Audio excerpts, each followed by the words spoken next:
Ya, kita masih bahas tentang konstelasi adidaya di Eropa. Ya. Eh, jadi terakhir kita melihat bahwa bagaimana upaya negara-negara di adidaya di Eropa itu untuk melemahkan Jerman. Dan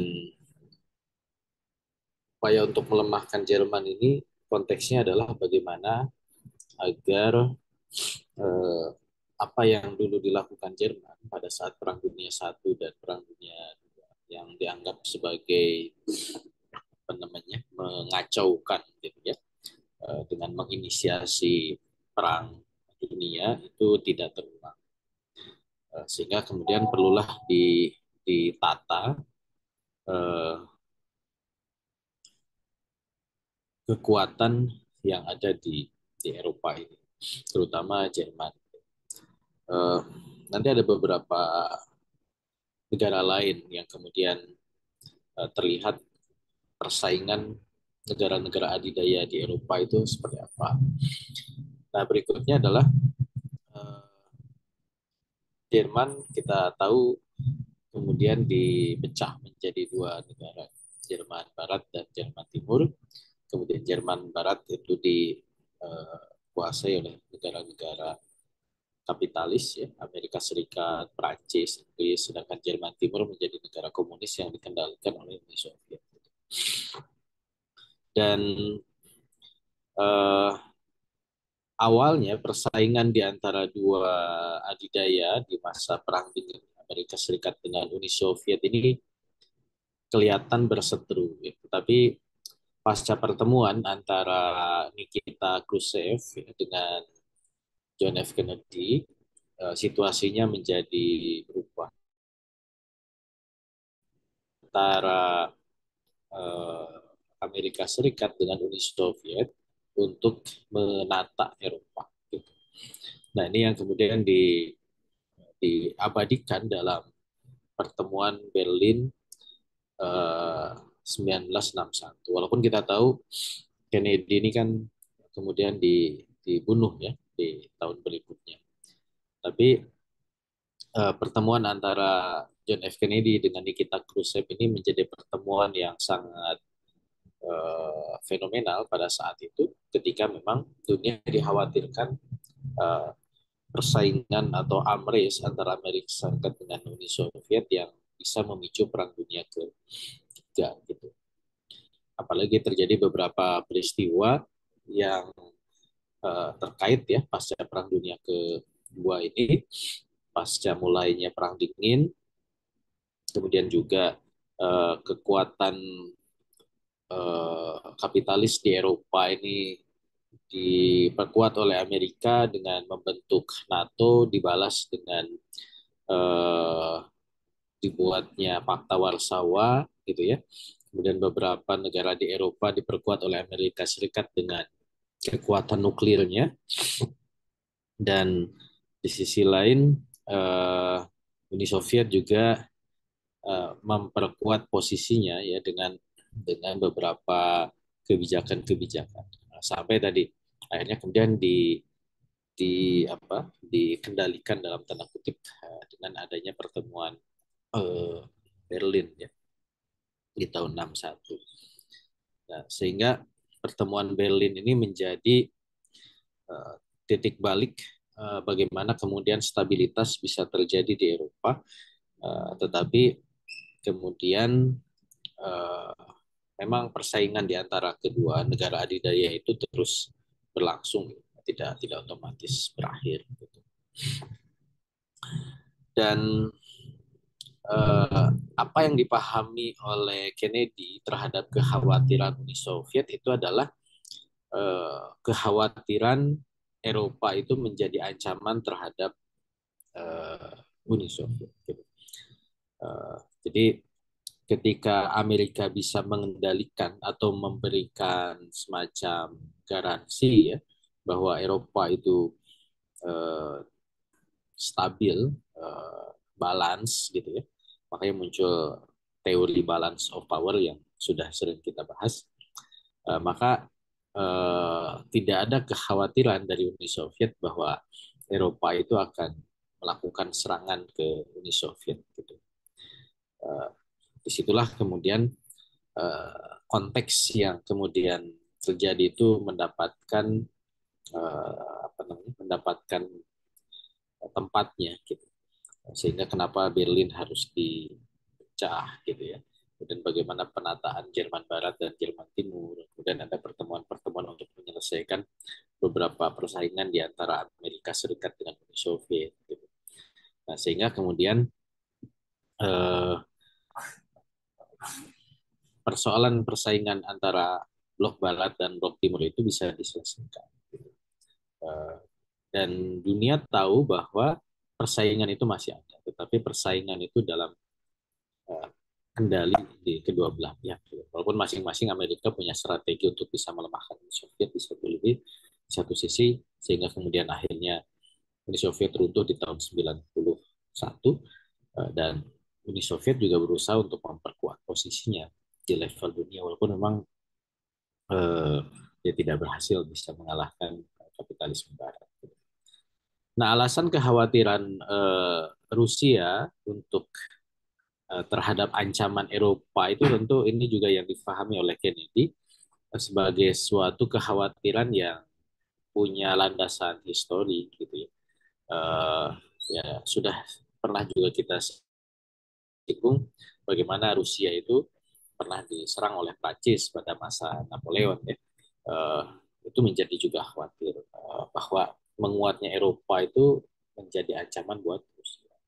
Ini sekilas yang dulu sudah kita singgung bagaimana serangan Napoleon terhadap Rusia, walaupun memang akhirnya uh, kalah ya. Napoleon itu gagal untuk bisa menaklukkan Rusia, uh, yang kalah dalam kalkulasi musim, jadi kalah oleh musim istilah, sehingga uh, Napoleon yang awalnya mengirim pasukan yang sangat besar ya, kalau lihat di data sejarah ini sampai hampir setengah juta ya, pasukan yang dikirim oleh Napoleon di bulan Juni, eh, dan berhasil sampai ke Moskow itu hanya berapa, hampir seperempatnya gitu yang tersisa, karena kemudian dia harus menempuh jalan dan juga ancaman ya, serangan-serangan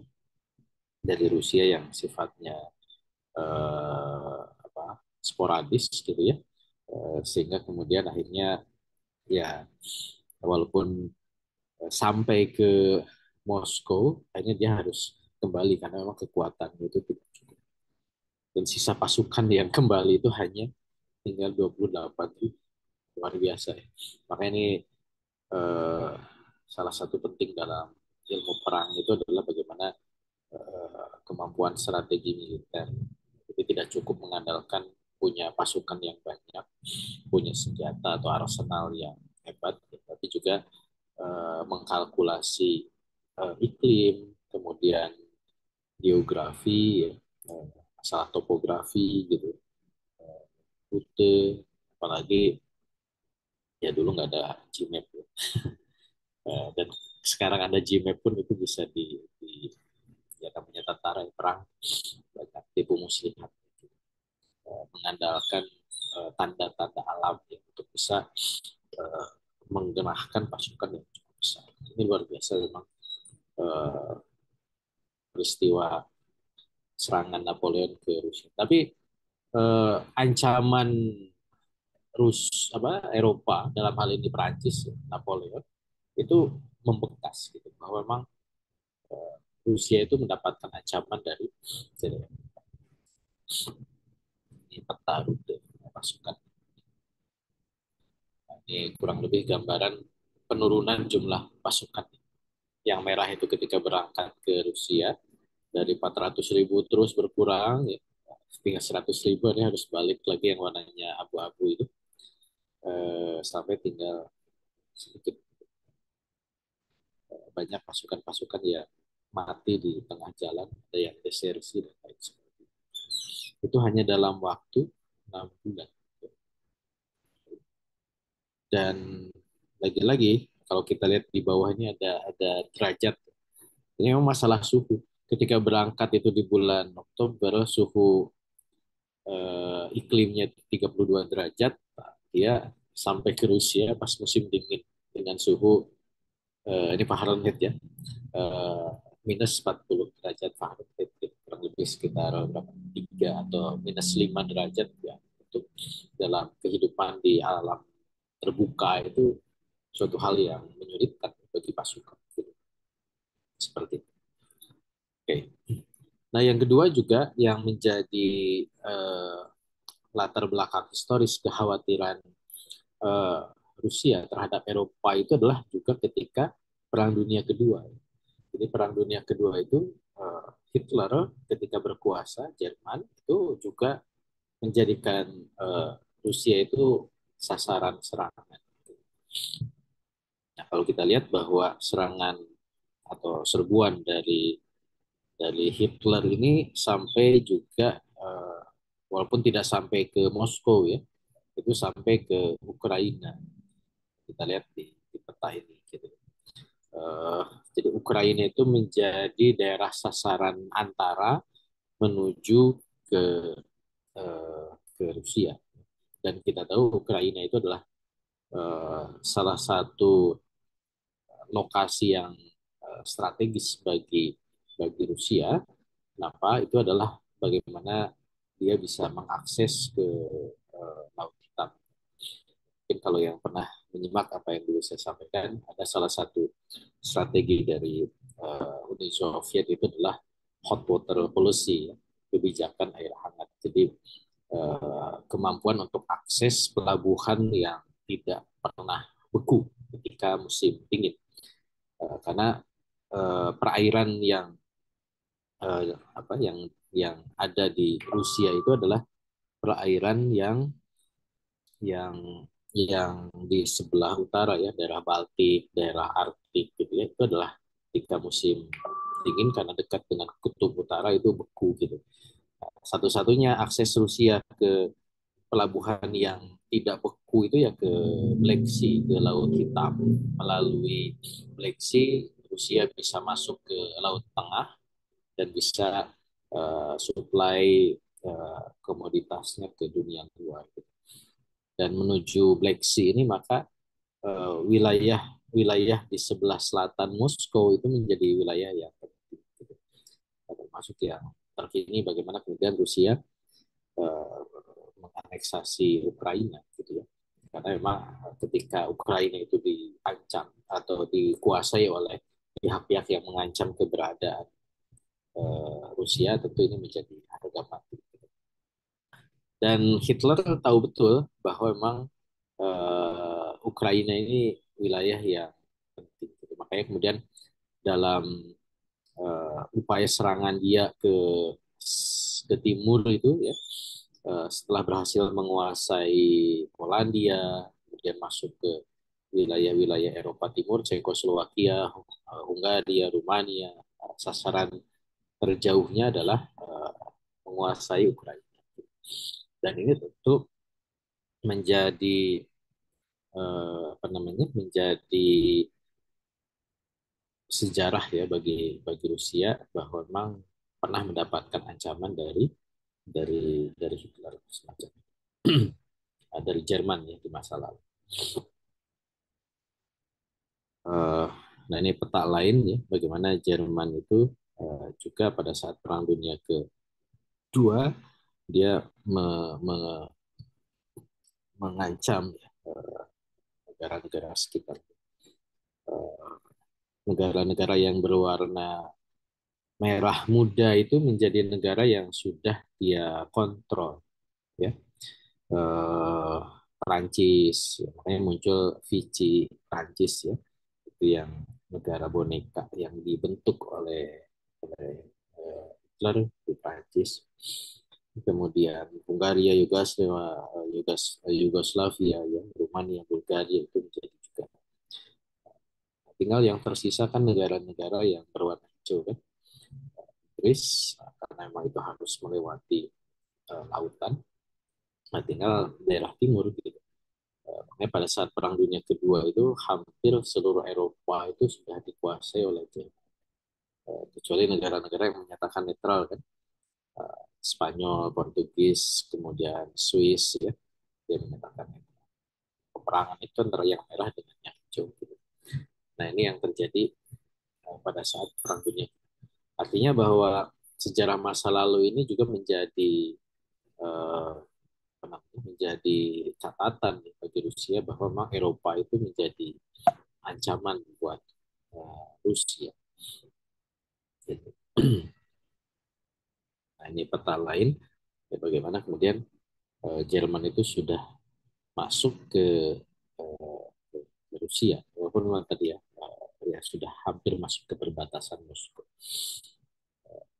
Oke, maka dari latar belakang historis ini, statement dari Kennedy menyatakan bahwa memang uh, artinya uh, harus ada sesuatu yang menjamin bahwa tidak ada bahaya ancaman dari Eropa. Salah satunya misalkan bagaimana pengendalian senjata di Eropa. Nah itu yang kemudian menjadi salah satu klausul yang disepakati pada saat pertemuan antara Nikita Khrushchev dengan Kennedy terkait dengan uh, apa namanya pengurangan senjata balistik ya, atau STAR misalkan seperti itu. Nah, saya tambahkan juga bahwa memang secara geografis bahwa Rusia ini juga mendapatkan ya kalau tadi kan dari Jerman ya dari Prancis yang disebut di kitab ini bahwa di masa lalu juga uh, wilayah Rusia ini menjadi wilayah rute invasi tradisional. Kalau kita tahu misalkan sejarah Mongol ya, Timur Leng gitu ya. Kemudian juga masa-masa Usmania gitu beberapa kali melakukan peperangan dengan Rusia. Jadi memang secara secara geografis wilayah Muskovi ya yang di situ Moskow berada itu adalah wilayah yang secara sejarah punya tantangan ya, bahwa selalu mendapatkan ancaman dari wilayah-wilayah sekitar. Gitu. Uh, karena dulu memang area pertempuran itu kan via via darat ya. Nah, walaupun kita tahu bahwa memang Rusia itu juga berhasil mengembangkan wilayahnya sehingga meluas sampai ke wilayah saat ini ke arah Siberia.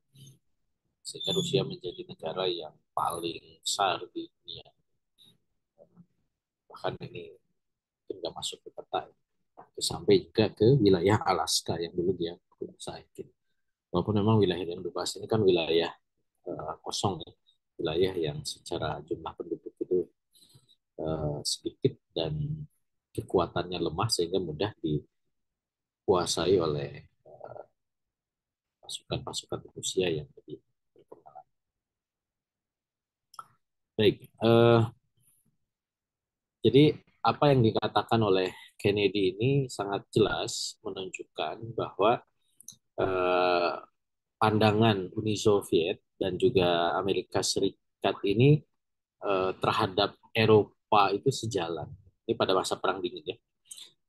Walaupun nanti juga kita bisa lihat bagaimana perkembangan pasca Uni Soviet runtuh. Artinya ada kesamaan persepsi antara Uni Soviet dengan Amerika untuk menangani Eropa itu harus seperti apa. Nah, ketika masa DTNT berakhir, itu juga tidak berubah. Karena Amerika punya kebijakan ada dua hal. Jadi bagaimana Amerika itu tetap menjadikan bahwa Eropa itu harus di bawah kontrol Amerika. Hatta sampai sekarang. Sehingga Eropa yang nanti akan menguat gitu ya atau menjadi independen itu menjadi hal yang dicegah oleh Amerika. Ini hal yang pertama. Pandangan Amerika terhadap Eropa. Uh, makanya kita harus menempatkan jadi rumus tentang eh, negara adidaya ya, negara pula, kemudian ada negara independen, ada negara satelit dan negara pengikut itu menjadi penting untuk bisa memetakan eh, hubungan negara-negara yang ada. Nah itu yang pertama ya catatan. Jadi Amerika tidak akan membiarkan Eropa itu menang. Nah, nanti juga ada penjelasannya berikut. Nah yang kedua, eh, Amerika juga tahu bahwa Eropa itu adalah kawasan di mana negara-negaranya itu dulu ya di masa lampau ada Inggris, ada Prancis, ada Jerman, sebelumnya juga ada Spanyol, ada Portugis, itu pernah berkiprah dalam konstelasi internasional. Nah, sehingga memposisikan Eropa dalam terlibat di konstelasi internasional itu harus juga dalam kendalinya Amerika Serikat. Sehingga apakah Eropa turut serta atau enggak gitu ya, itu harus dalam kendali dari Amerika Serikat. Nah ini mungkin sekedar kita bisa pakai ya analisis terkait dengan pola relasi Amerika Serikat, uh, Eropa ya, dengan negara-negara lain. Jadi kalau kita lihat di gambar yang sebelah kiri ya, jadi selalu Eropa itu dalam lingkaran yang sama dengan Amerika. Ini yang disebut sebagai Greater West ya. Jadi yang disebut Barat itu ya Amerika dengan Eropa minus Rusia. Jadi Rusia itu walaupun secara geografis itu ada di Eropa, ya, sebagian sampai ke pegunungan Kaukasus itu kan Eropa sebenarnya. Tapi dia adalah North West ya, bukan Barat gitu dalam perspektif ideologi. Gitu. Nah, sehingga nanti relasi antara Amerika dengan negara-negara Eropa itu uh, kita bisa petakan. Nah, termasuk uh, bahwa Eropa itu siapa pemainnya itu hanya tiga. Gitu.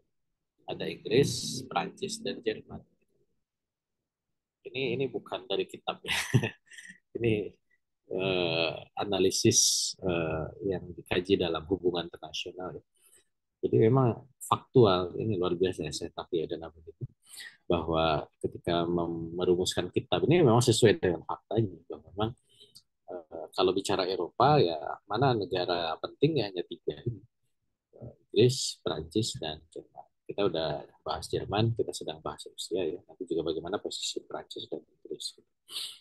Dan Amerika Serikat itu bermain di sana. Gitu. Pasca Perang Dunia Kedua. Bahkan nanti ketika relasi dengan rival di luar Barat ya, ada Cina, ada India dalam konteks BRICS kan ini dimasukkan di sini ya negara-negara yang punya potensi rival dengan Barat ya, Brazil, Rusia, India, Cina, South Africa. Cuman kalau kita lihat dari petanya kan yang apa Brazil dan Afrika Selatan itu masih di luar radar gitu. Jadi bukan persaingan yang kuat gitu ya. Kalau di sini kan livery ya persaingan yang kuatnya itu ya saat ini adalah Amerika dengan China gitu. Rusia itu dia bersaing dalam konteks di Eropa, gitu. Tapi di level global Rusia itu sudah semakin melemah, gitu ya. Uh, dan pola relasinya di gambar yang sebelah kirinya, sebelah kanannya itu adalah bagaimana misalkan Rusia dengan Eropa itu konteksnya adalah uh, di di di Eropanya, di Eropa ya persaingan di Eropa. Sedangkan nanti ada Rusia hubungan dengan China, kemudian juga ada relasi Amerika dengan Oke. Nah, ini kurang lebih peta yang sama ya. Jadi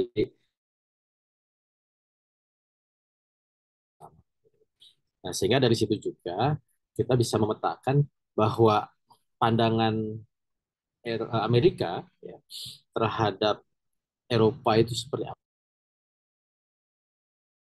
yang memang disebut di dalam kitab ini. Pertama adalah mencegah kembali Eropa ke bekas kawasan-kawasan pengaruh. Apa yang dimaksud dengan bekas kawasan pengaruhnya? Tadi, negara-negara Eropa itu dulu negara adidaya. Nah, mereka pernah menjadi negara penjajah, negara kolonial. Dan masing-masing negara itu masih punya relasi dengan bekas negara jajahan. Kita sudah bahas itu di bab-bab sebelumnya ya, tentang misalkan Prancis. Nah, dia masih punya relasi dengan negara-negara yang dikenal sebagai Francophone ya, negara-negara yang berbahasa Prancis, negara-negara bekas jajahan Prancis. Mulai di Afrika Utara ya, mulai dari Maroko, Aljazair, Libya ya. Nah, itu jajahan Prancis. Tapi Prancis juga punya jajahan di Asia. Nah, ada Indochina ya, Vietnam, Laos, Kamboja itu jajahan Prancis. Cuman kita bisa lihat bahwa pengaruh Prancis di bekas pengaruhnya itu ya, kalau di Afrika Utara mungkin masih dekat dengan Prancis ya, itu masih kuat gitu. Tapi kalau ke Vietnam gitu ya, ke Laos, Kamboja mungkin tinggal sejarah masa lalu, hubungan dengan Prancis sangat sangat tidak kelihatan. Jerman juga sama. Jerman itu punya jah-jahan di Afrika ya, ada negara Kongo dan lain sebagainya. Jerman juga punya jajahan di Pasifik, ya, negara-negara Mikronesia gitu. Tapi kalau kita lihat relasinya, Jerman itu sudah sangat lemah gitu ya, dengan negara-negara bekas jajah. Spanyol, Spanyol punya jajahan di Amerika Latin. Ya, tinggal tersisa bahwa mereka masih berbahasa Spanyol, tapi relasi Spanyol dengan mereka sudah sangat. Filipina itu dulu jajahan Spanyol, tapi ketika diambil alih oleh Amerika, relasi Filipina dengan Spanyol tinggal ya tadi nama atau apa gitu ya, bahasa. Sama juga Portugis ya. Portugis sampai punya jajahan di Timor Leste. Tapi Portugis itu masih berusaha itu jaga ya relasi. Makanya orang-orang Timor Leste itu punya kewarganegaraan. Jadi mereka itu warga negara tim Portugis juga. Gitu. Saya dulu punya mahasiswa dari Timor Leste. Jadi apa namanya? Ya paspor mereka itu ya, paspor dua negara. Jadi kewarganegaraan. Itu salah satu cara pertahankan pengaruh. Tapi yang masih sangat kuat negara Eropa di bekas kawasannya itu ya Inggris ya. Inggris dengan Commonwealth-nya itu masih terus menjaga hubungan. Di Asia Tenggara misalkan Inggris dengan Singapura, Malaysia, Brunei gitu itu masih masih kuat relasinya. Walaupun Amerika juga coba tetap masuk ya.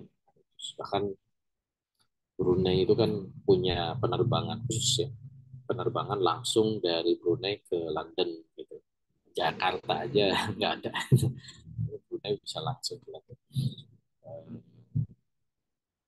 Ya itu salah satu penanda bahwa kenapa dibuka penerbangan langsung ya karena memang hubungannya sangat kuat.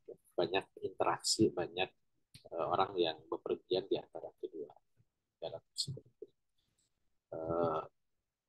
Inggris dengan negara-negara di Timur Tengah itu juga masih relatif kuat walaupun tetap bersaing dengan Amerika Serikat. Persaingan di Arab Saudi antara Inggris dan Amerika Serikat itu keras gitu ya. Dan sekarang dimenangkan oleh Amerika dengan bertahtanya Raja Salman yang akan diteruskan oleh MBS yang masih berseteru itu di Yaman ya. Sehingga terjadilah perang di Yaman antara kelompok yang disupport oleh Inggris dengan kelompok yang disupport oleh Amerika Serikat. Beberapa berhasil digulingkan. Dulu Mesir itu pengaruh Inggris, sekarang sudah Amerika Serikat. Irak dulu Inggris, sekarang sudah Amerika Serikat. Jadi itu yang kemudian menjadi catatan buat Eropa dalam pandangan Amerika. Pertama adalah bagaimana Eropa itu tidak menguat pengaruhnya di bekas-bekas jajahannya.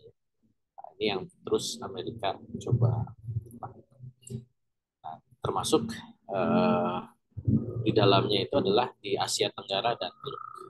Tadi di Asia Tenggara itu kan Inggris ya, mana Malaysia, Singapura, kemudian Brunei.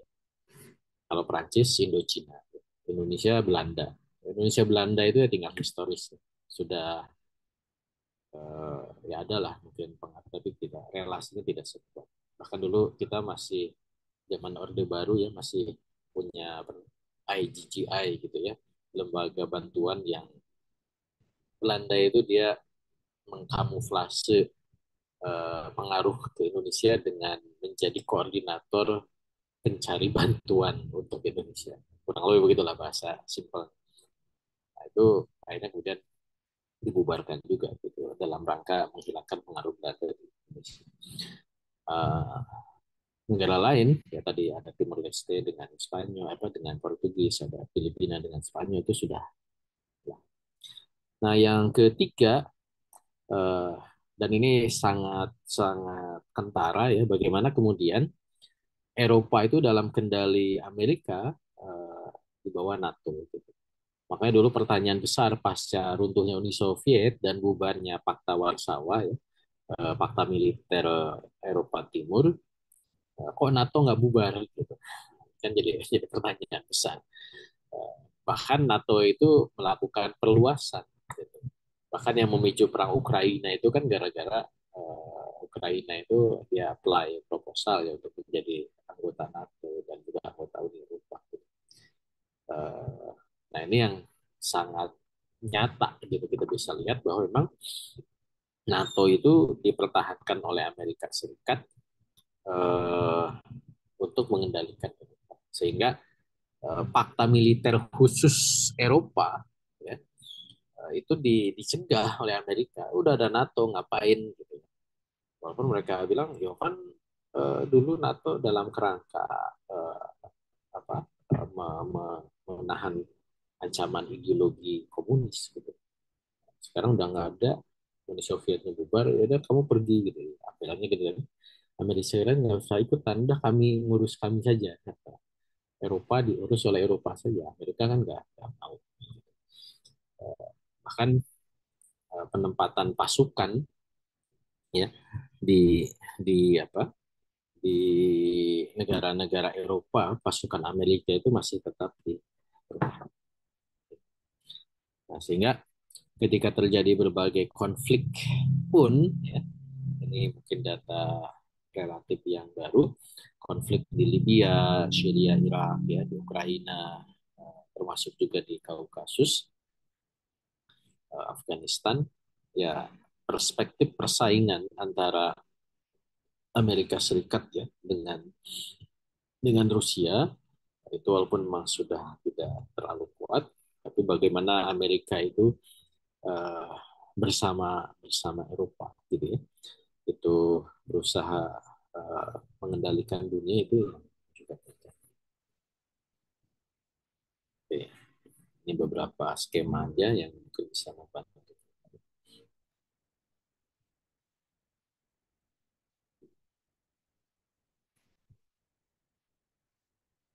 Jadi menarik lihat peta-peta ini. Jadi peta dunia itu jangan tidak selalu harus konvensional. Kadang bisa diputer-puter ya. Ini dilihat dari atas. Di mana Indonesia ini di pinggir ya, sebelah kiri ya. Karena kita ingin melihat Eropa sebagai sentral ya. Eropa sebagai sentral. Jadi Eropa dan Amerika itu walaupun di peta itu dipisahkan oleh Samudra Atlantik kan seolah-olah jauh. Padahal Eropa dengan Amerika itu dekat gitu. Dibandingkan misalkan Amerika ke Afrika gitu ya. Ini kan tergantung perspektif kita melihat ini sentralnya apa gitu. Kalau dalam sentral seperti ini kita bisa melihat bahwa ada kedekatan secara geografis. Nah ini yang tadi saya sebut bagaimana misalkan walaupun Pakta Warsawa bubar, tetap keberadaan NATO itu dipertahankan ya. Bahkan jumlah jumlah pasukannya ya, dan tentu keberadaan pasukan di negara-negara ini kan atas persetujuan, terpaksa atau tidak terpaksa. Jadi Amerika menempatkan pasukan Amerika di Jerman itu sangat besar. kemudian juga di Inggris, di Italia. Ya. Walaupun tadi ya, dulu awalnya adalah alasan ideologis. Jadi ya, seperti itu. Nah ini yang tadi bahwa pasca Perang Dingin ini justru NATO itu mengalami perluasan keanggotaan. Sehingga sudah tinggal Rusia yang belum. Beberapa, ya hampir semua negara negara Eropa itu adalah anggota NATO atau setidaknya mereka punya kerjasama dengan NATO. Warnanya biru muda itu kan kerjasama. Yang biru tua itu yaitu anggota NATO. Nah yang tersisa kan tinggal Rusia. Nah ini tadi jumlah pasukan. Ya. Nah ini jumlah pasukan yang dekat dengan Rusia. Jadi tidak hanya di tadi ya di Jerman, di Inggris, tapi juga di negara-negara yang berbatasan langsung dengan Rusia, ya, seperti di Estonia, Latvia, ini kan sudah berbatasan. Itu juga sudah ditempatkan pasukan-pasukan NATO. Jadi sebenarnya Rusia itu sudah apa, nempel lah dengan pasukan-pasukan. Nah, maka dengan begitu ya, dengan skema dari Amerika Serikat terhadap Eropa, pertama tadi menghilangkan pengaruhnya di negara-negara luar Eropa, yang kedua adalah tetap mempertahankan NATO. Dengan begitu maka Eropa itu menjadi aman. Nah, maka ini yang dulu saya istilahkan itu adalah Cold Peace, ya. Eh, perdamaian karena ada hegemoni negara besar. Jadi damai itu karena memang ada yang jagain. Gitu. Kenapa harus dijaga? Karena tadi di Eropa itu ada negara-negara mantan adidaya yang kalau tidak dikendalikan itu bisa membesar lagi dan bisa menjadi pemicu perang. Gitu. Sehingga negara-negara yang punya potensi pemicu perang itu harus dikendalikan oleh Amerika Serikat. Ya tentu yang jadi catatan kan tadi Inggris, Prancis, dan Rusia anggaplah menjadi pesaingnya satu-satunya kan. Sehingga kemudian disitulah kita bisa memetakan ya, negara-negara di atas. Oke ya. Kenapa? Karena tadi beberapa negara Eropa itu ya berusaha juga untuk uh, membangun relasi kembali dengan negara-negara uh, dengan tingkat intensitasnya yang berbeda. Kalau Inggris masih sangat kuat ya, dia punya modal gitu. Tapi kalau kayak Prancis, gitu. Tapi Prancis itu masih, walaupun ya sebisa dia gitu ya. Kayak di Bandung itu kan ada namanya dalam konteks budaya misalnya ada IFI, Institut Indonesia dan Perancis gitu ya. Yang ngapain juga gitu. Dia punya misi budaya internasional ya. Itu dalam konteks hubungan internasional itu adalah bagaimana dia memperluas pengaruhnya. Oke.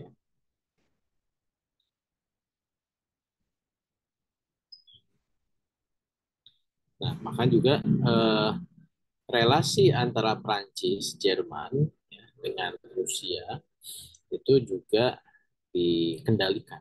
Jangan sampai muncul relasi yang bisa memperkuat Eropa.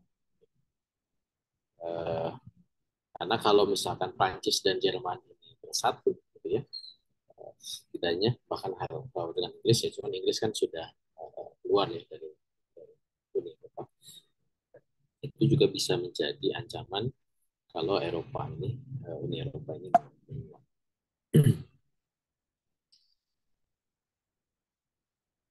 Nah, sehingga kita bisa memahami bagaimana Amerika itu mengisi ruang kosong ketika Pakta Warsawa buka, ketika Uni Soviet buka. Dengan negara-negara di Eropa Timur itu eh, segera dibangun relasi oleh Amerika. Sehingga pengaruh negara Eropa yang lain, khususnya Jerman misalkan, itu kemudian didahului gitu oleh Amerika Serikat. Sehingga pengaruh Jerman terhadap negara-negara Eropa Timur itu bisa dikendalikan. Nah ini yang kemudian kenapa kita bisa memahami NATO itu dipertahankan. Jadi kalau kita lihat negara-negara Eropa Timur itu mana saja sih? Ya, yaitu mulai dari Jerman Timur, Polandia, Ceko, Hungaria, Romania, Bulgaria, dan Yugoslavia. Nah ini negara-negara Eropa Timur yang segera Amerika Serikat itu masuk ya, untuk bisa menanamkan pengaruhnya di sana. Bahkan sampai ke eh, negara-negara yang dulunya adalah bagian dari Uni Soviet, Estonia, Latvia, Estonia, Belarusia, bahkan sampai ke.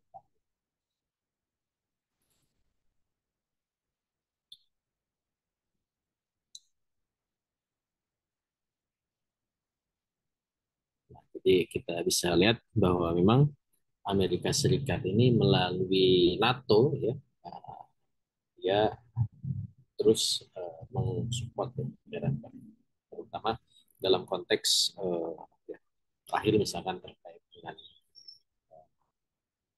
perang di Ukraina. Walaupun tadi Ukraina juga yang menjadikan ini belum selesai, ya. Hampir 2 tahun perang di Ukraina. Eh, Kadang muncul kadang ini apa kemarin Ukraina menang lagi gitu. Cuman kalau kata orang Sunda itu ngayayai gitu.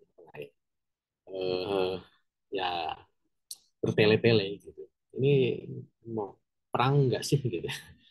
Kok Rusia juga seadanya gitu ya. Ukraina juga seadanya, Barat juga seadanya. Jadi memang ini kayak maraton. Ya. Jadi uji stamina. Eh, Seberapa kuat Rusia itu mensupport sumber daya negaranya untuk perang di Ukraina. Nah, Rusia juga dia ngitung gitu. Kalau dia model sprint ya, sumber daya langsung dikerahkan, duduki, dan itu full gitu. Nah, tentu itu juga akan melemahkan Rusia karena dia adalah negara yang sangat luas ya. Dia bisa ada titik-titik lemah. Nah, Barat juga sama. Dia tidak segera support Ukraina ya karena memang juga eh, tidak ingin terlihat melakukan intervensi langsung. Tapi di sisi lain memang kepentingannya itu bukan menang atau kalah, tapi bagaimana kemudian melemahkan ya uh, Rusia gitu. Dengan pola-pola kalau saya lihat itu pola-pola ala perang dingin ya. Bagaimana dengan Amres Rusia diajak lomba senjata, lomba luar angkasa, ini kemudian jadi terkuras sumber daya negaranya, hanya itu bubar sendiri untuk sendiri. Uh, Satu-satunya yang bisa menjadikan Rusia ini tetap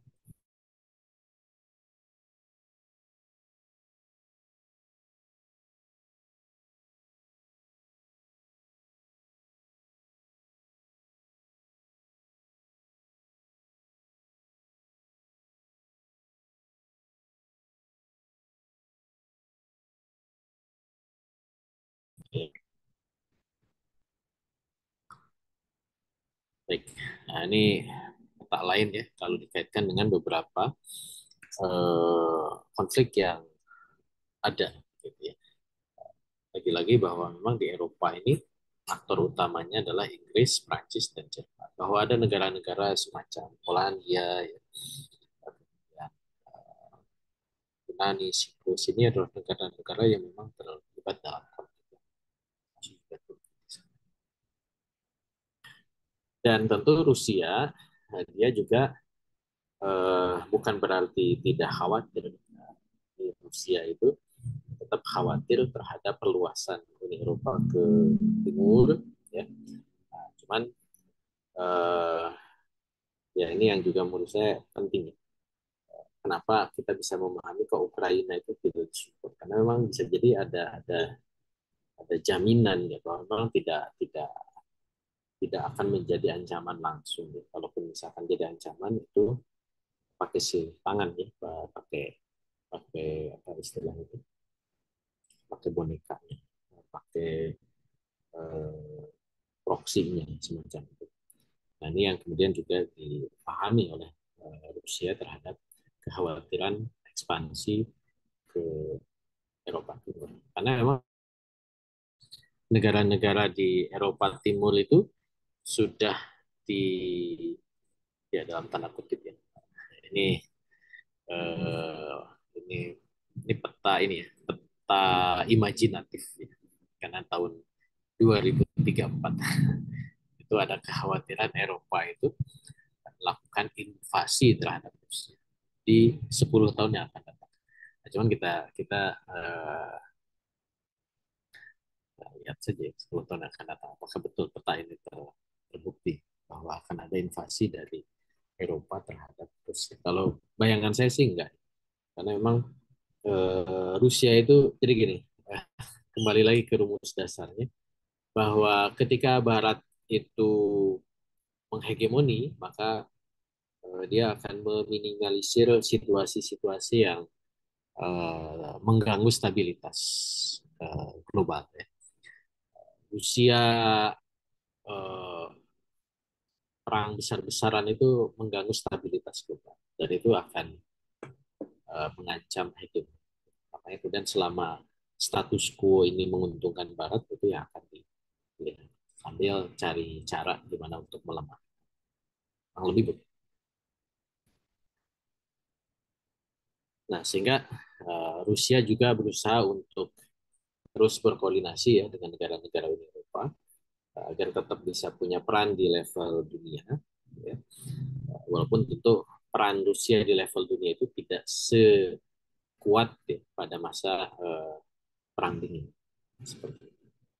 Makanya bagaimana Rusia itu coba bikin bridge gitu ya, koordinasi dengan China, India, Brazil, walaupun ya masih dalam level yang belum bisa menyaingi hegemoni Amerika.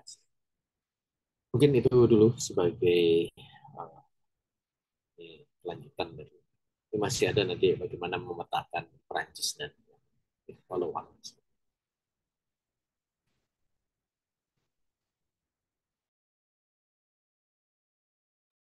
Ya, Alhamdulillah. Masya Allah. Ini semakin memberikan gambaran buat kita. Tambahan juga dari pertemuan sebelumnya berkaitan dengan langkah politik internasional yang dibuat oleh Jerman dan bagaimana juga peran Amerika ya di Eropa khususnya berkolaborasi juga dengan Rusia di mana menggunakan potensi ya ancaman Rusia sehingga Amerika dengan Rusia melakukan kerjasama. Ya, Alhamdulillah Bapak Ibu. Insya Allah ini kita buka sesi tanya jawabnya buat Bapak Ibu yang ingin menggunakan kesempatan ini. Baik, nanti pertanyaannya bisa dikirimkan ke kolom komentar, nanti insya Allah akan kami bacakan.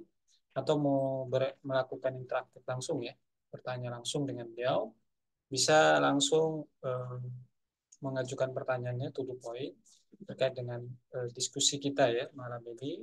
Atau mungkin juga ada pertanyaan yang dibahas pekan yang atau kajian yang sebelumnya yang masih ada kaitannya dengan Eropa ya. Ya, silakan Bapak Ibu, ini sisi diskusinya kita sudah buka. Um, untuk kesempatan pertama ini, Ustaz, mungkin ini kita buka untuk sesi pertama sembari menunggu jamaah yang lain. Bahwa Amerika di awal kan memang seperti yang selalu Ustadz ulang-ulang ya penyampaiannya. Dan mungkin juga ditanya oleh para pengamat politik internasional keberadaan lembaga internasional, Ustaz. Sebut saja tadi Ustaz contohkan ada NATO, kemudian ada Fakta Warsawa, ya. Nah, kemudian meskipun runtuhnya Rusia diikuti dengan bubarnya juga Fakta Warsawa, berikut negara-negara anggotanya, dan juga hari ini NATO masih eksis, padahal Rusianya sudah atau Sovietnya telah tumbang.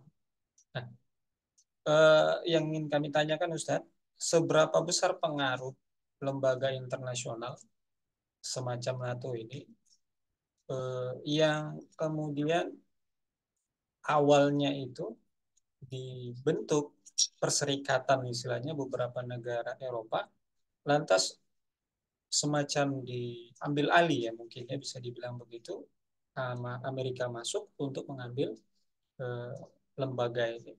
Nah, seberapa besar itu Ustaz pengaruh lembaga internasional untuk mencengkram kepentingan Amerika di berbagai kawasan, khususnya tadi di Eropa. Bahkan bukan hanya di Eropa, kita lihat juga pengaruh Amerika ada di kawasan di luar Eropa juga kita lihat. Seberapa besar Ustaz, pengaruh itu? Nah, sehingga sampai hari ini pun seperti yang diulang juga tadi, meskipun Soviet ini sudah runtuh, tapi NATO itu masih eksis dan kemudian bertambah lagi, memperluas wilayahnya. Ini gimana Ustaz, tanggapan Ustaz? Ya, eh, ya sebenarnya sudah kita singgung ya di pembahasan tentang eh, organisasi internasional. Jadi eh, walaupun secara teori organisasi internasional itu kan eh, dibentuk atau dibuat dengan tujuan yang berbeda dari tujuan negara-negaranya. Gitu. Teorinya itu begitu. Jadi nggak boleh organisasi internasional itu menjadi perpanjangan tangan negara. Tapi faktanya bahwa memang organisasi internasional itu adalah cara lain ya, dari negara-negara adidaya untuk melegitimasi eh, pengaruh dia gitu.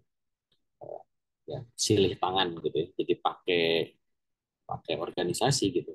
Nah, supaya tidak kelihatan bahwa dia yang bermain, maka dia pakai permainan, pakai organisasi gitu. Eh, Maka dalam pembentukan organisasi internasional itu pasti di belakangnya itu ada desain dari negara-negara yang punya kepentingan dengan organisasi itu. Baik itu secara soft ya, ataupun secara vulgar gitu. Contoh NATO misalkan.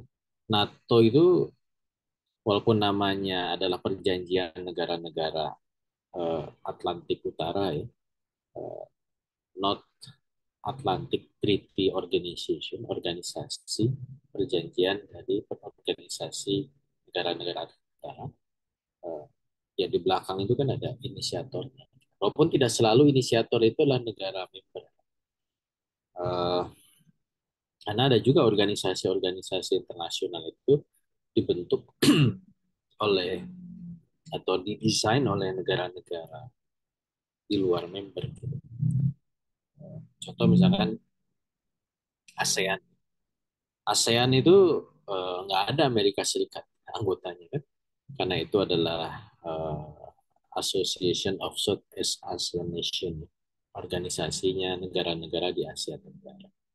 Tapi eh, tidak bisa ditutupi bahwa eh, kemunculan ASEAN itu adalah bagian dari eh, containment policy-nya Amerika, strategi pembendungan Amerika terhadap menguatnya komunisme di Asia Tenggara. Sehingga negara-negara yang non komunis gitu ya, itu kemudian bikin organisasi dan itu ya hampir berbarengan setelah tumbangnya komunisme di Indonesia kan tahun 67. Kok bisa pas sih seperti itu. Dan akhirnya uh, muncullah ASEAN. Dan anggotanya kan cuma 5 dan 5 itu adalah negara-negara non komunis. Sampai akhirnya komunisme tumbang di tahun dia menjelang keruntuhannya ya, barulah negara-negara komunis di Indochina bergabungan kan, Vietnam, Laos, Kamboja. Yang awal-awalnya semua negara yang dekat dengan Amerika Serikat.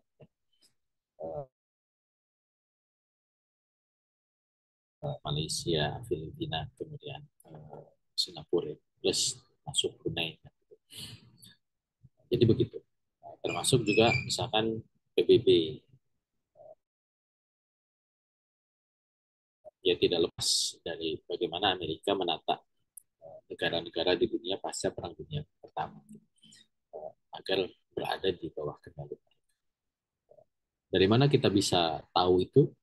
Ya sebenarnya secara secara tidak mesti implisit ya, secara eksplisit itu kelihatan gitu. Saya kalau di kampus itu selalu sampaikan ke mahasiswa, coba lihat struktur PBB. Kenapa ada dua, MU, Majelis Umum, dan Dewan Keamanan? Kenapa Dewan Keamanan itu ada 5 negara anggota tetap gitu ya, yang punya hak veto? Kenapa 5 negara ini tetap tidak ganti-ganti? Ya mereka yang punya desain gitu ya. Amerika, Prancis, Inggris, Rusia, Cina gitu. Ini kan masuk juga Rusia atau dulu Uni Soviet, ya, itu bagian dari tadi balance of power. Jadi mereka juga ingin menguasai, tapi uh, ya ingin diterima oleh semua pihak gitu. Gimana caranya? Karena kalau misalkan dikuasai oleh mereka semua, nanti yang pihaknya Blok Timur kan nggak ikutan gitu, karena nggak diajarkan salah satu istilah. Cuman ketika dia diajarkan harus ada aturan main gitu ya, bisa mengendalikan. Ya itulah eh, lihainya ya. Kelihayan di dalam dunia politik gitu semacam itu. Jadi tidak mesti, bukan tidak mesti, selalu tidak hitam putih gitu. Ada ruang-ruang abu-abu kayak tadi kan Ukraina. Kenapa sih tidak disupport full oleh Amerika dan Eropa untuk melawan Rusia? Ya karena ada ruang abu-abu yang di situ dia bisa main. Gitu. Seperti iya padahal tidak, seperti tidak padahal iya. Itulah politik. Kurang lebih begitu. Makanya kembali bahwa eh, lembaga-lembaga internasional itu pengaruhnya adalah dari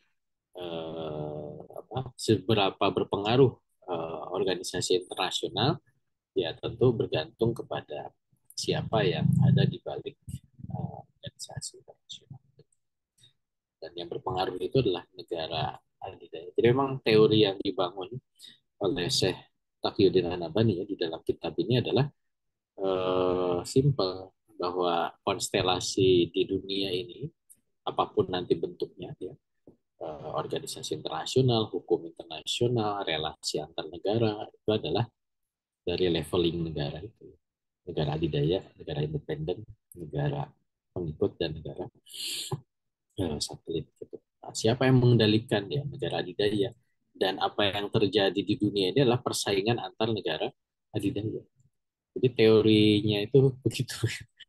Kalau kemarin kan dalam penelitian saya kan ingin merumuskan gitu. Eh, Sebenarnya apa kekhasan dari perspektif HI menurut Syekh Taqiyuddin An-Nabhani itu adalah dalam pola relasi itu bergantung kepada atau semua ditentukan oleh negara. Atau dalam kacamata hubungan internasional itu namanya perspektif atau mazhab realis gitu ya. Walaupun memang tidak realis murni ya, tapi uh, lebih spesifik ke eksistensi dari negara. Makanya kenapa kok diulang-ulang dan itu ya karena memang begitu teorinya. Dan ya kita lihat faktualnya begitu, faktualnya. Kecuali kalau ada yang membantah, enggak kok. Ya nanti tinggal apa namanya? Tinggal uh, levelingnya ya, seberapa penting gitu. Uh, Suatu fenomena, suatu negara itu menurut negara adidaya. Kalau misalkan tidak terlalu penting, mungkin negara adidaya tidak terlalu masuk. Gitu. Tapi kalau negara itu penting, pasti di belakang itu ada negara adidaya. Gitu. Terakhir misalkan konflik di Bangladesh, gitu ya. Nah, di situ ada penggulingan kekuasaan, muncul rezim militer. Di telah ya balik lagi Inggris Amerika. Gitu. Ini Indonesia pergantian pemimpin gitu ya. Kemarin pemilu ya adidaya juga. Selalu begitu. Walau Ya, eh, menjadi menarik sebenarnya Ustaz, ditambah lagi bahwa hampir sebagian besar negara-negara Eropa itu semacam memang tidak bisa melawan dominasi Amerika sehingga mereka masih berada dalam lingkungan NATO. Nah, semacam memang tidak ada perlawanan di Eropa. Apakah memang mereka levelnya memang belum setaraf eh, Amerika atau memang semacam mereka eh, ya ibaratkan sapi yang memang ditarik sana kemari. Ya tentu perlawanan itu ada gitu ya. Mereka berusaha melepaskan diri dari cengkraman Amerika. Itu pasti. Karena kan tadi persaingan antara negara adidaya dan negara independen kan. Negara-negara yang punya kemampuan di level independen, level di dalam kitab ini kan sudah disebut itu dimention kan negara-negara mana, Inggris, Prancis, Jerman dan seterusnya itu sebenarnya dia punya punya potensi untuk menjadi negara adidaya karena mereka mantan negara adidaya atau negara yang emerging menuju adidaya kalau Cina misalkan. Tapi levelnya itu belum cukup gitu. Sehingga perlawanan mereka itu masih belum bisa menggeser hegemoni dari Amerika Serikat. Kan pilihannya apakah ikut atau mungkin ikut mencicipi gitu ya, sama-sama berbagi gitu. Atau mungkin ketika ada kesempatan mereka bisa mengambil alih. Dan itu terus terjadi gitu. Makanya kenapa Amerika dan Inggris misalkan bersaing di beberapa tempat, tapi di sisi lain mereka sejalan gitu.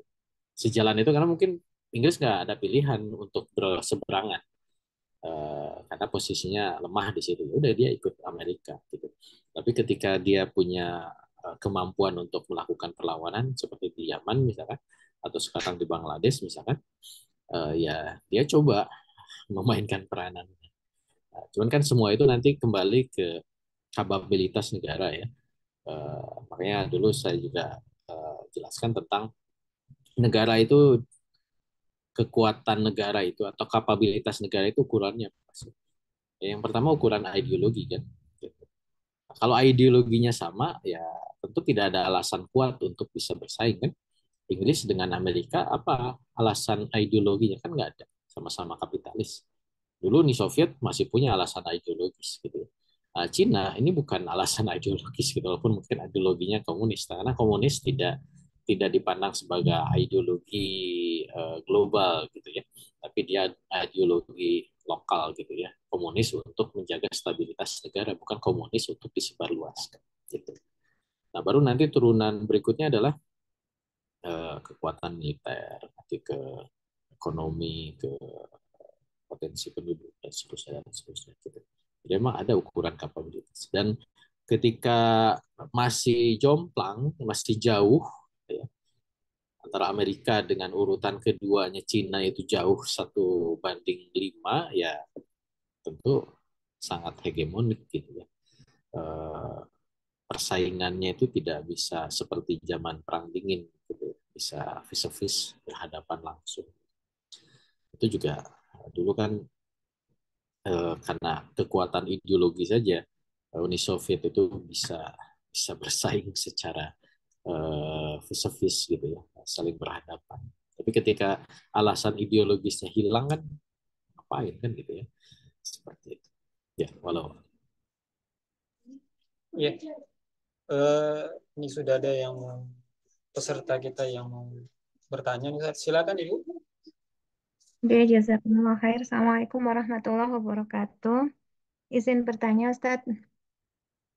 Eh, yang pertama, ketika kemudian kita ini bicara tentang konstelasi yang ada di Eropa, yang sedang ada atau yang pernah ada, eh, ini tentang saya coba mengkomparasi antara Jerman yang pernah menguasai seantero Eropa dengan Nazinya, terus kemudian Napoleon yang pernah memimpin Prancis menguasai seantero Eropanya juga gitu. Terus kemudian ada Rusia dengan ideologi sosialis komunismenya. Cuma kemudian Ustadz, kalau tidak salah nih dari penjelasan-penjelasan panjenengan yang dulu-dulu atau yang sebelumnya lah begitu, itu kan kemudian luasan yang bisa dikontrol oleh kepemimpinan Rusia dengan ideologinya itu kan kisaran hanya Eropa Timur begitu. Nah, dikorelasikan dengan apa yang ada di dalam kitab-kitab yang ditulis oleh Imam Taqiyuddin itu bahwasanya sebuah bangsa itu bangkit dengan ideologinya gitu. Nah, sementara kan eh, kalau dari timbangan di Eropa gitu, Jerman sama Perancis itu kan lebih lebih berhasil daripada kemudian Rusia. Padahal Rusia pakai ideologi gitu. Sementara Jerman kan Nazi bukan ideologi dulu panjenengan menerangkan begitu. Perancis pun juga bukan ideologi karena personal Napoleon yang dominan begitu. Nah, ini eh, apa namanya kemudian dikorelasikan dengan bahwa kebangkitan itu pakai mabda itu di mananya Ustadz? Kok seolah sekilas jadi tidak lagi sesuai gitu karena ternyata Rusia dengan ideologinya hanya bisa mencakup atau mengkontrol eh, Eropa Timur. Oke, itu yang pertama. Kemudian yang kedua, eh, ide perdamaian dunia itu eh, buruk atau apa namanya jadi baik itu kan dalam perspektif adidaya gitu karena memang itu bisa meminimalkan eh, apa namanya potensi penggantian eh, posisi adidaya. Tapi menjadi tidak baik begitu bagi ide itu menjadi tidak baik dalam kacamata atau dalam perspektif pihak-pihak yang ingin memunculkan adidaya baru. Ya misalkan kita ingin memunculkan lagi adidaya Islam, maka ide perdamaian dunia itu jadi tidak baik begitu karena itu akan menjaga status quo. Nah, ketika nanti eh, Islam berhasil tegak begitu sehingga ada adidaya Islam, maka tidak butuhkah adidaya Islam itu dengan gagasan perdamaian dunia. Layaknya Barat hari ini mencoba mempertahankan status quo-nya dengan gagasan tersebut. Oke, itu yang kedua. Kemudian yang ketiga, buatan sampun. Nggih, dua mawon jazakumullah khair. Baik, yang pertama tentang membandingkan ya Jerman, Prancis, Rusia ya, atau Uni Soviet. Ya sebenarnya kalau kita lihat dari apa, lama waktu berkuasa, Jerman masa Nazi itu kan bentar, hanya mungkin tahun 39 sampai 45 ya. Ya 5 tahun gitu ya. Napoleon juga sebentar. Tapi kalau Uni Soviet itu kan walaupun bubar ya, itu lama gitu. Dari kemunculannya revolusi Bolshevik 18 sampai bubar 90 gitu. 80-an tahun dia eh, eksistensi negaranya dan pengaruhnya gitu. Karena pengaruh Rusia itu atau Uni Soviet itu kan tidak hanya Eropa Timur, tapi juga masuk ke negara-negara komunis di luar Eropa. Kuba kan baru beberapa tahun lalu dia bubar. Kemudian China, walaupun dia komunisme yang agak berbeda, tapi tidak bisa dipungkiri itu juga awalnya dari Rusia. Kan ada perbedaan konsepsi dengan Mao Zedong aja, kemudian akhirnya muncul varian dari komunisme Cina. Korea Utara sampai sekarang masih menjadi negara komunis, padahal induknya sudah bubar gitu ya komunismenya gitu. Termasuk juga masuk pengaruh ke Asia, Vietnam, ya. Laos itu sampai komunis. Saya 2020 ke Laos itu ya masih komunis walaupun memang latar belakang budayanya Buddha gitu ya. Suasana komunisme masih terasa. Ini 2022, ya, 4 tahun lalu itu masih. Indonesia itu juga terpengaruh dan pengaruh di Indonesia lama. Baru bubar tahun 65 kan? Dari tahun 40-an, 48 atau 47, 48 ya. Komunisme di Indonesia kan sebelum merdeka sudah ada. Artinya dari jangkauan dan juga dari lamanya itu ya pengaruh ideologi itu masih masih signifikan dibandingkan dengan Jerman dan Prancis gitu. Eh, Sehingga sebenarnya masih relevan bahwa memang eh, yang memberikan daya dorong itu adalah ideologi. Itu lebih established, lebih masuk ya, lebih kuat gitu. Minimal tadi heroisme dari seorang Napoleon atau eh, apa seruan-seruan kaumiyah ala ala Hitler gitu ya, dengan kebanggaan bahwa dia bangsa yang paling baik. Itu kan tidak ada daya ikat yang kuat ya, heroisme Napoleon dengan eh, kebanggaan terhadap bangsa itu ya justru akan semakin menimbulkan antipati dari wilayah-wilayah yang dikuasainya, kan itu yang terjadi pada masa Jerman dan juga pada masa Napoleon gitu. Tapi pengaruh ideologi dari dari komunisme itu masih kelihatan bahwa ideologi itu salah, ya itu betul salah gitu. Apalagi ideologi itu benar kan, kayak Islam kan negaranya sudah bubar ya, khilafahnya sudah runtuh, tapi ya pengaruh ideologinya kan masih ada lah sisa-sisanya, walaupun mungkin tidak sekuat dulu gitu. Saya pikir itu yang pertama ya, justru pengaruh ideologi itu sangat, jadi tidak dilihat semata Eropa Timur ya. Bahwa negara-negara Eropa Timur, saya belum pernah ya ke Eropa Timur, kemarin keburu pandemi jadi batal ke sana, itu katanya sudah terbaratkan gitu katanya ya, walau alam ya. Seberapa, cuman kalau dari sisi kultur kayak di Jerman saja ya, jadi pengaruh komunisme di Jerman yang sekarang sudah barat, kan Jerman itu ada dua kan, Jerman Barat, Jerman Timur. Jerman Timur itu komunis gitu ya. Tapi kultur ideologinya itu masih kuat. Makanya kemudian nanti dia agak geser sekarang itu ke sosialis atau ke partai hijau gitu ya. Uh, Partai lingkungan gitu, yang lebih lebih lebih menyuarakan uh, apa kepentingan-kepentingan uh, Ustadz Hafid kalau dalam bahasa kita seperti itu.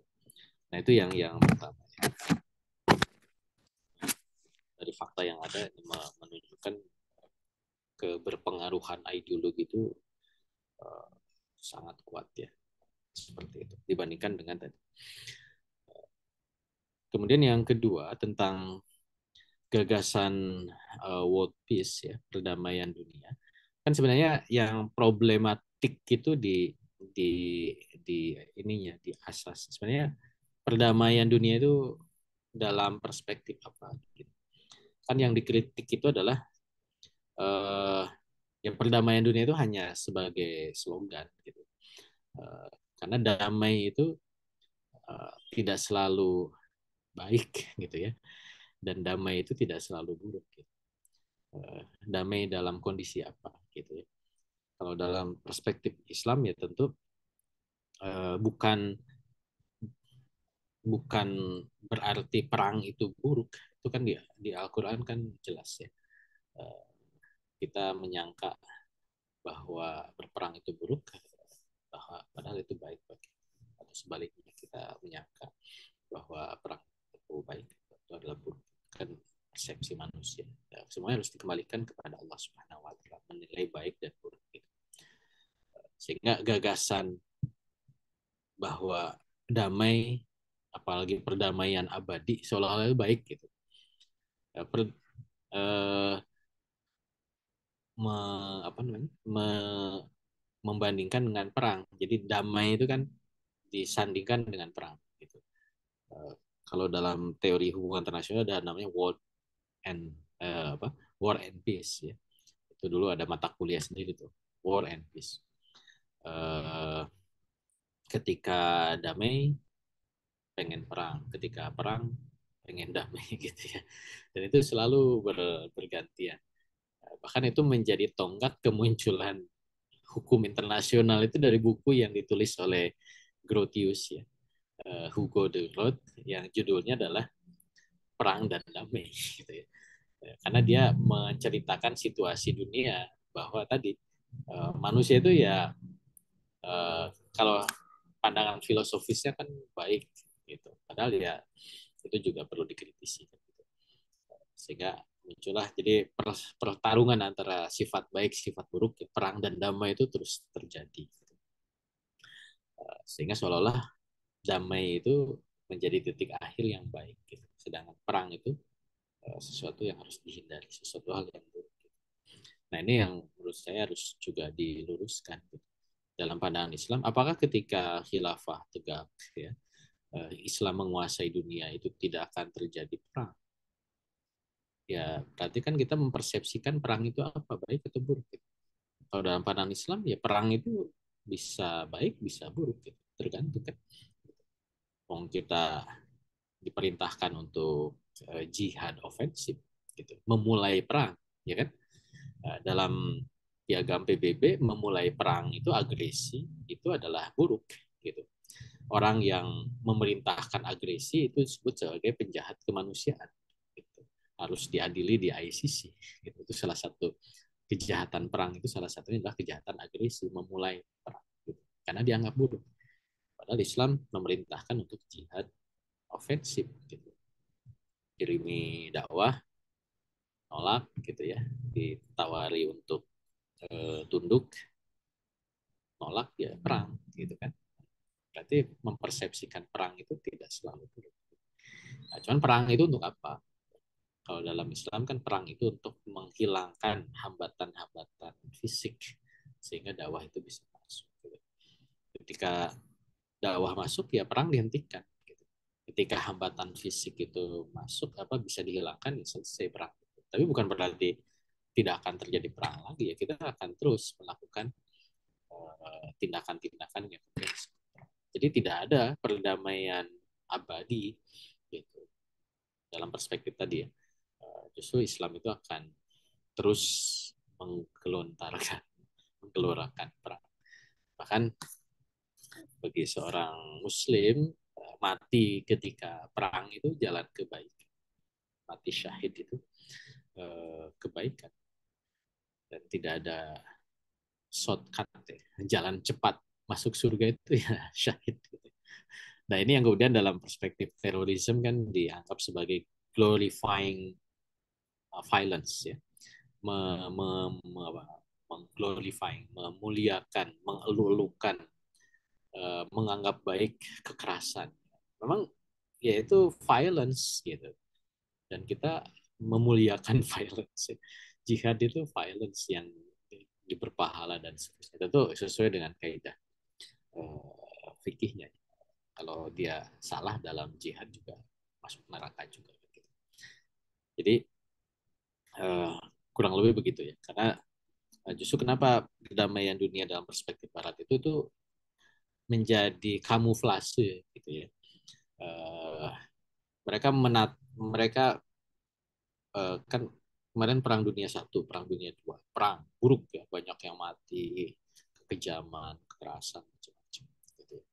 Nah, kemudian mereka tata bikin organisasi internasional, bikin hegemoni, bikin penataan. Tapi mereka yang kendalikan gitu. Ini damai loh, tapi kami yang kendaliin gitu. Makanya disebutnya sebagai cold peace ya. Damai dalam kendali gitu.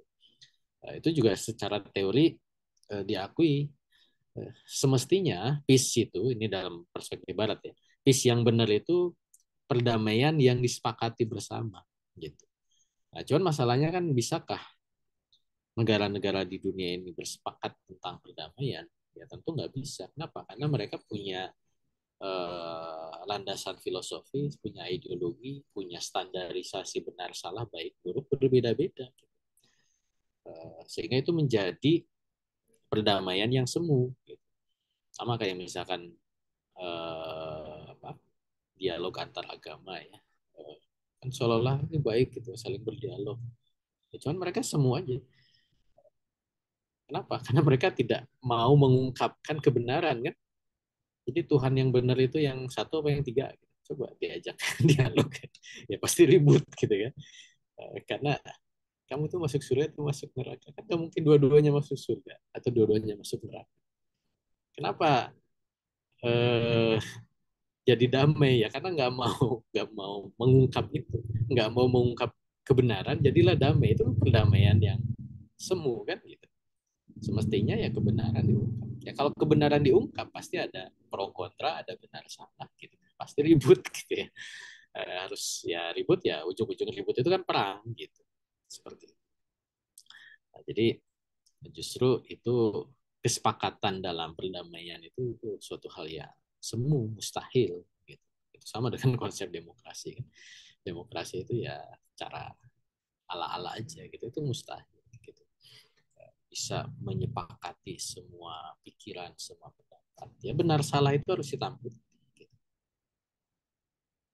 Makanya perdamaian dalam perspektif Islam itu ya perdamaian dalam kebenaran Islam. Gitu. Tidak melihat dari aktivitasnya, perangnya, gitu ya, atau tidak perang. Ya sesuai dengan aturan Allah, wahyu Allah, itulah kebaikan. Keriduan, kebahagiaan itu ketika memang sesuai dengan apa yang diperintahkan. Wallahu a'lam. Ya Ustaz, jazakumullah khair. Ya, coba kami konfirmasi dulu. Di antara Bapak Ibu masih apakah ada yang diskusi, bertanya? Kalau tidak ada berarti kita cukupkan dulu, Ustaz. Kira-kira ada yang ingin disampaikan, Ustaz, untuk sesi malam ini sebagai closing statement? Ya insya Allah nanti kita mudah-mudahan bisa kembali lanjutkan ya. Masih di RU. Mudah-mudahan 2 pertemuan lagi bisa kita tuntaskan biar enggak lama-lama. Insya Allah kita lanjutkan lagi. Mudah-mudahan sehat.